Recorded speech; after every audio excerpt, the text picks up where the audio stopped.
if you look at the Internal Revenue Manual, you'll see that it actually lays out that the jurisdiction, the reach, the ability of these IRS agents is limited to Americans who are living and working abroad, outside the country, not inside the country where you'd expect, because that's where we see them. They're on TV, they're out there doing their audits and investigations.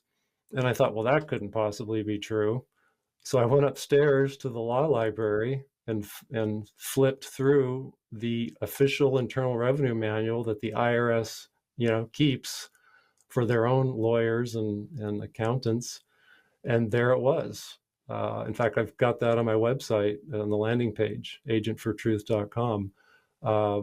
These copies of the Internal Revenue Manual that I looked at and thought, wow, well, this isn't a lie. This is exactly as these people that the IRS called illegal tax protesters are saying, that the IRS's own admission in their own Bible, their own manual, says that their reach, their jurisdiction is limited to Americans living and working abroad.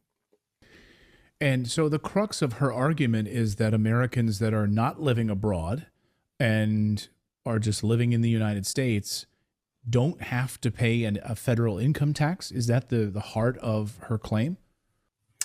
Well, it's a pretty deep topic, I'm sure. We could really go into the weeds, and I know you don't have time to do that, but basically it centers on an absence of a liability statute. And what I mean by that is, if anyone can bear to go into the Internal Revenue Code, and I actually can show you why it'd be hard to bear. Wow. To go in. This is from 2012. But anyway, now with the internet, of course, you don't have to go and flip through pages. You can go and do word searches. But the IRS in the 1040 booklet, they display what's called the Privacy Act and Paperwork Reduction Act notice.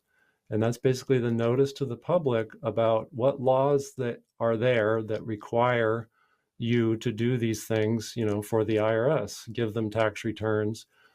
And the IRS's own admission in those statements, which are required by law, because you as an American are supposed to know what laws require you to do what things.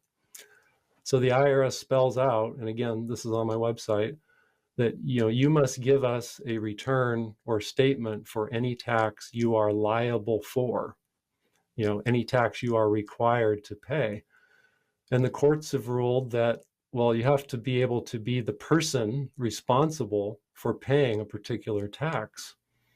So in the law, there's a person or a party that's required to pay a liquor tax, a tobacco tax, the papers that go around a cigarette, there's a tax on that.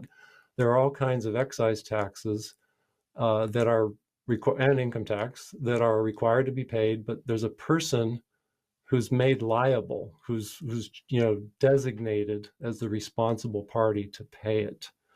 And so it's not, people might think it's an oversight, but how could it be an oversight that the average American living and working in the United States is not made liable to pay the federal income tax?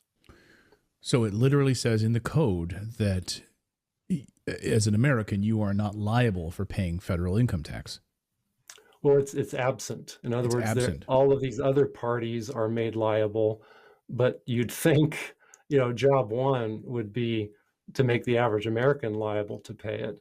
And again, I don't want to keep pointing to the website, but it's just, free information as a way that people can check into what I'm saying.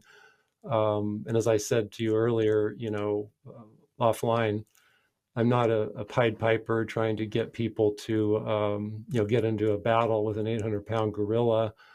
I just, got my story where I came across this information. I took an oath to support and defend the Constitution. I was very mindful of that oath throughout my service. And, I confronted my IRS supervisors. Confronted probably isn't even the right term. I approached them. They all took the same oath that I did. as bitter a pill as it would be to swallow. I just wanted them to look at my analysis.